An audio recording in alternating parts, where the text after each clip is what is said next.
So good evening ladies and gentlemen. Hello, नमस्कार, welcome, सत श्री अकाल, जय हिंद, जय महाराष्ट्र. मी आहे आपला लाडका डेंग्या आणि आज आपण घेणार आहोत एका नवीन पॉलिटिशियनची मुलाखत जो नुकताच उतरलाय या निवडणुकीच्या पाण्यामध्ये. जी हा, ज्याला गावचे कुत्रे पण नाही विचारत त्याला आम्ही विचारलो. का तर गरीबावर दया करणे हा आमचा काम आहे. तर प्लीज वेलकम गरीबातला गरीब, चोरातला चोर आणि सर्वात चुतिया त्याचा व्यक्तिमत्व आपला मिस्टर गण्या भाऊ. हा माझा इंट्रोडक्शन होता. काय झालं, एवढं चांगलं तर इंट्रोडक्शन होता.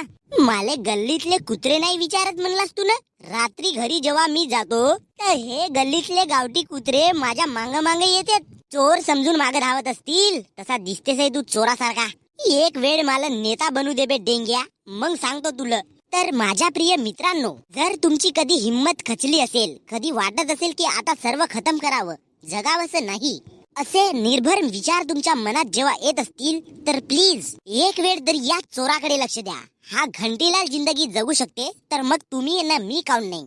बस बहुत हुआ तुम्हारा ये ड्रामा. अरे थांब, आता तर चालू झाला, बस अजून बाकी आहे बहुत. माझा इंटरव्ह्यू घेवायला आलास का गेम घेवायला बे? तर मित्रांनो, हा आहे आमचा मित्र गण्या भाऊ. नमस्कार नमस्कार, वोट देवाजी मला. तर गण्या भाऊ, तुम्हाला लहानपणीपासूनच आमदार बनायचा होता का? नाही, पहिलीच मला मॅडमने विचारलं तू का बनशील. मी म्हणलो मॅडम तुमचा प्रश्न मला काही समजला नाही. मॅडमने दुबारा मला म्हणलं का तू मोठा होऊन का बनशील. म्हणलो मॅडम तुमच्या पोरीचा नवरा.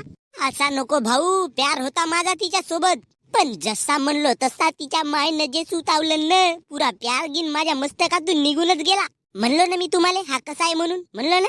तर दुसरी मंदी मॅडमने विचारलं तू का बनशील, तर म्हणलो मॅडम मी तुमचा नवरा बनीन. मॅडमने बब मारलं भाऊ. तिसरी मंदी मग जेव्हा मॅडमने विचारलं तू का बनशील, तर मी म्हणलो मला इमान चालवायचा आहे, हेलिकॉप्टर वर बसून मस्त उडावाचा आहे. मग सरनं मला विचारला का तू काय बनशील, म्हणलो इंजिनियर बनीन. मग मला चपराशाने विचारलं का तू का बनशील, म्हणलो डॉक्टर बनीन. मग माझ्या मालने विचारलं का बनशील, म्हणलो कलेक्टर बनीन. मग मी विचारत का तू आमदार बनावाचा कसा ठरवलास. आमदार तर माझ्या बापाने ठरवलं, लोकायले सांगत फिरत होता का पोरगा माझा आमदार आहे म्हणून. बापरे, बापाला एवढा विश्वास. मग का तर सायंकाळी देशी पेलन तर पुऱ्या 7व्या आसमान तक जाय त्याचा विश्वास. तर मित्रांनो, या माझ्या मित्राच्या ढुंगात लगीत किडे. जेवढा लवकर ढेकोला रंग बदलत नाही तेवढ्या लवकर याचे विचार बदलतात. असो, मी आशा करतो की यायचा आमदार बनायचं स्वप्न हा स्वप्नच राहील. तर गण्या भाऊ, मी तुम्हाला काही बेसिक प्रश्न विचारीन, त्याचे तुम्ही उत्तर द्याल का? Yes, why not, I am educated माणूस ऑन द अर्थ. एवढा कॉन्फिडन्स येते कुठून? वरून देव देते देव, देवाले एवढी फुरसत. असो, तर भावी आमदार, मी तुम्हाला तुमचा पहिला प्रश्न विचारतो. जर का तुम्ही चुकून आमदार झाल्यावर, म्हणजे असा हो नको, पण चुकून झाल्यास तर असा कोणता काम आहे जो तुम्ही सर्वात पहिले कराल?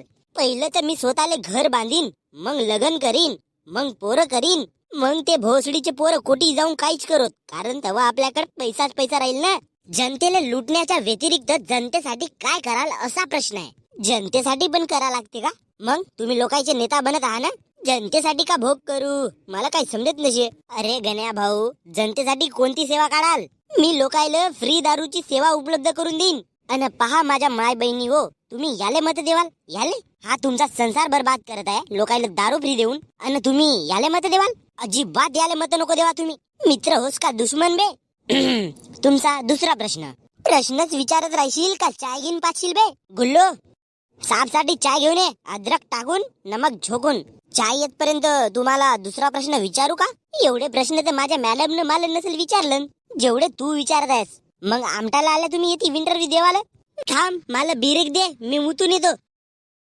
तर मित्रांनो, हा मुतून येतपर्यंत आपण एक गोष्ट तुम्हाला सांगू इच्छितो. आपल्या वेळेचा नियोजन म्हणजे टाइम मॅनेजमेंट, हे जर योग्य पद्धतीने होत नसेल तर मी तुमच्यासाठी घेऊन आलो एक बुक जिचा नाव आहे टाइम मॅनेजमेंट. ही बुक कामाची आहे. तुम्ही एकदा रीड करा आणि योग्य पद्धतीने आपला टाइम मॅनेजमेंट बनवून तुम्ही आपल्या गोलकडे वळा. गोष्ट कामाची आहे, सो प्लीज नोट करून घ्या. तुमचा दुसरा प्रश्न. विचारा. समजा तुमच्याकडे एक गुलाबाचा फूल आहे. कुठं आहे? बस समजा की आहे. समजाचा काय, हाती देणं. तुमच्यासारख्या माणसाले मी आपल्या हातानं घेचोडीचा सुद्धा फूल नाही देईन, म्हणून तुम्ही गुलाबाच्या फुलाचा तर विचारच नको करा. साला येते इज्जतच तर नाही बे माझी, नाहीच आहे. आपण प्रश्नाकडे वळूया. तर समजा तुमच्याजवळ एक गुलाब आहे आणि त्या गुलाबाला तुम्हाला रस्त्यावर विकायचा आहे. मी गुलाबी गो आणि तेही रस्त्यावर. हे गुलाबाचे फुलं विकासाठी आमदार बनत आहो का फालतू प्रश्न आहे. तर माझ्या प्रिय मित्रांनो, जसा माझा प्रश्न हा फालतू आहे, सेम टू सेम हा माणूस पण फालतू आहे. शुक्रवारच्या बाजारमध्ये लपड्यांना हा गुलाबाचा फुल विकणारा माणूस, ज्याने विकता विकता कस्टमरची ढुंगण मारला नाही, असा व्यक्ती जनतेचा विकास करेल याची काय गॅरंटी. पण तरी देखील जर तुम्ही याले मत देवाचा विचार करत असाल तर मग बघा तुमची इच्छा. तर भावी आमदारजी, चाय बोलावू? भोकाट टाक बे तुझा इंटरव्ह्यू. दरवाजा खोल, मला घरी जाऊ दे.